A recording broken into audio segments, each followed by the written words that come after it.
Olá! Para quem já sentiu o peso da depressão, sabe como a gente pode se sentir meio que sozinho, né? Mas e se existisse uma espécie de caixa de ferramentas, bem prática mesmo, para ajudar a gente a lidar com esses sentimentos? Bom, é exatamente isso que a gente vai explorar hoje, olhando de perto as ideias do livro Controlando a Depressão com o TCC para leigos. A gente vai ver como a terapia cognitivo-comportamental, a famosa TCC, nos dá estratégias bem concretas para a gente retomar as rédeas da situação. E para a gente já entrar no clima, olha só esse poema que tem no livro. Ele resume de um jeito perfeito a ideia central da TCC.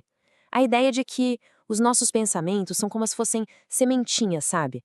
Se a gente cuida, a gente pode escolher o que vai cultivar e aos poucos transformar o jardim da nossa mente num lugar bem mais saudável, mais florido. Então, o nosso caminho hoje vai ser esse aqui. Primeiro, a gente vai entender a base de tudo, pensamentos, sentimentos e comportamentos. Depois, vamos ver o ciclo da depressão. A partir daí, a gente começa a parte prática, identificando os pensamentos negativos, depois aprendendo a desafiar o pensamento distorcido, para então agir para mudar. E por fim, a gente fecha com dicas para construir um futuro saudável. É um passo a passo mesmo, uma jornada para a gente entender e agir. Bora lá então. Primeira parte: pensamentos, sentimentos e comportamentos.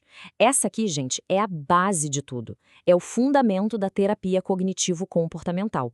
É aqui que a gente entende a ideia principal por trás da TCC e como ela olha para a depressão. A ideia da TCC parte de uma coisa que parece simples, mas é super poderosa. O que a gente pensa, o que a gente sente e o que a gente faz não são coisas separadas. Pensa nelas como três engrenagens, sabe? Elas estão o tempo todo se movendo juntas e uma influencia a outra. Tipo, um pensamento negativo aparece. Isso pode gerar um sentimento de tristeza, que, por sua vez, faz a gente evitar alguma coisa, alguma atividade. E o que acontece? Esse comportamento acaba reforçando aquele pensamento lá do começo. É um sistema todo interligado. Ok, agora vamos ver como essa conexão toda, às vezes, joga contra a gente. É aí que surge o que o livro chama de o ciclo da depressão. Entender como essa armadilha funciona é de verdade o primeiro passo para a gente conseguir sair dela. Essa imagem aqui mostra a diferença de um jeito incrível. Pensa bem, todo mundo passa por perrengues, né? O livro chama de incidentes críticos. Numa boa, o que acontece? O humor da gente cai. Normal, mas depois a gente se recupera. Agora, na resposta depressiva, a chave vira. A pessoa fica meio que presa naquele humor para baixo, remoendo, se criticando, e isso impede que ela se recupere naturalmente. É bem aí que o ciclo ganha força. E essa tabela aqui deixa tudo ainda mais claro. Olha só. Um sentimento. Por exemplo, eu me sinto um fracasso. Qual é a resposta? O comportamento. A pessoa começa a evitar desafios para ninguém ver que ela é um fracasso. E a consequência? Acaba que a crença de ser um fracasso nunca é colocada à prova. Pelo contrário, ela só se fortalece. Vira uma profecia que se cumpre sozinha. Então, qual que é a grande sacada?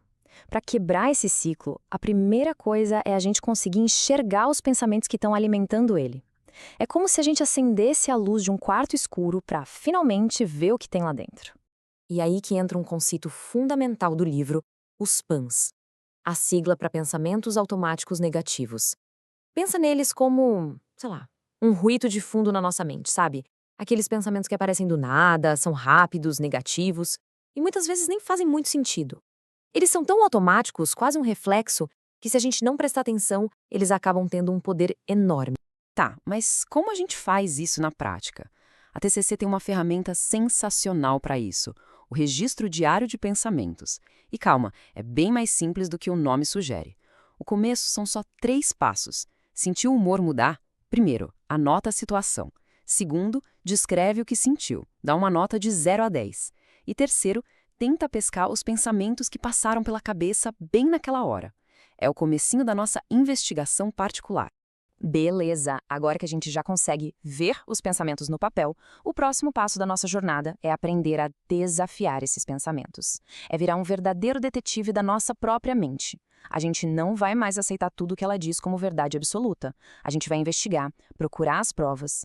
Acontece que a nossa mente, principalmente quando a depressão está por perto, costuma cair em umas armadilhas bem conhecidas, uns erros de pensamento.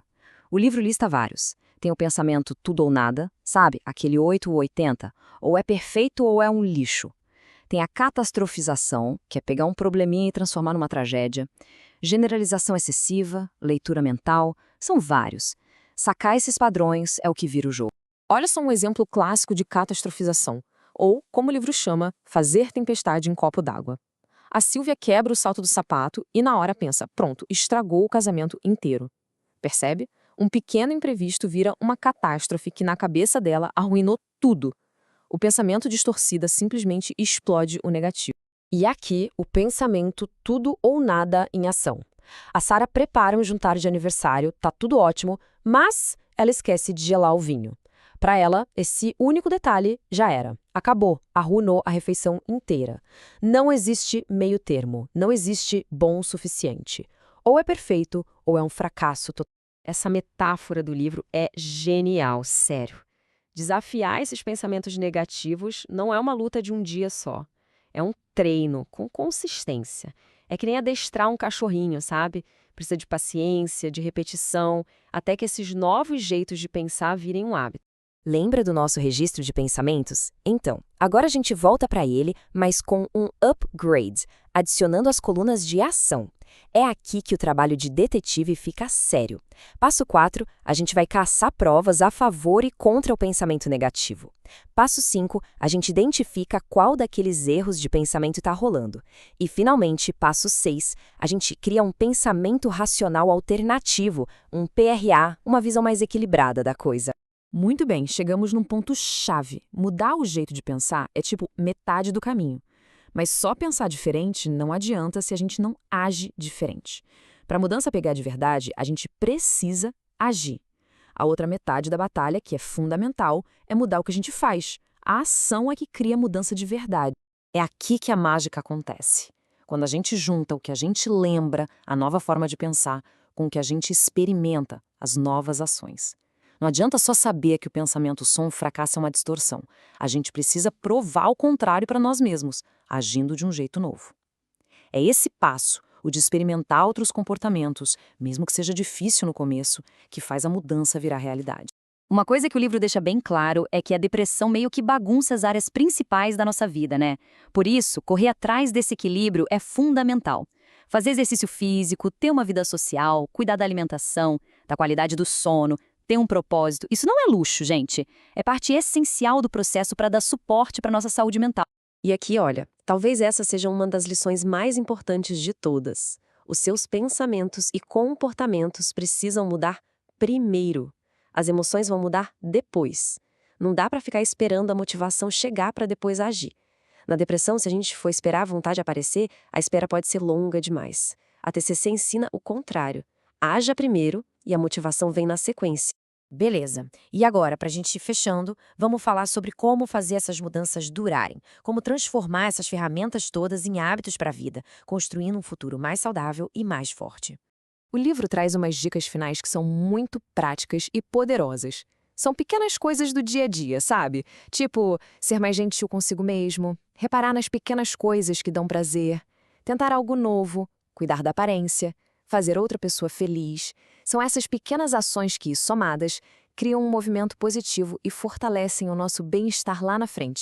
E para a gente terminar, fica aqui uma reflexão baseada numa metáfora incrível do livro. Muitas vezes, a gente vê a luta contra a depressão como um cabo de guerra, né? A gente, de um lado, puxando com toda a força contra os pensamentos e sentimentos negativos do outro. Mas e se a solução não for puxar com mais força? E se for simplesmente soltar a corda? Deixar os pensamentos virem e irem, sem entrar na briga, só observando. Fica aí essa ideia poderosa para a gente pensar numa nova maneira de se relacionar com a nossa própria mente.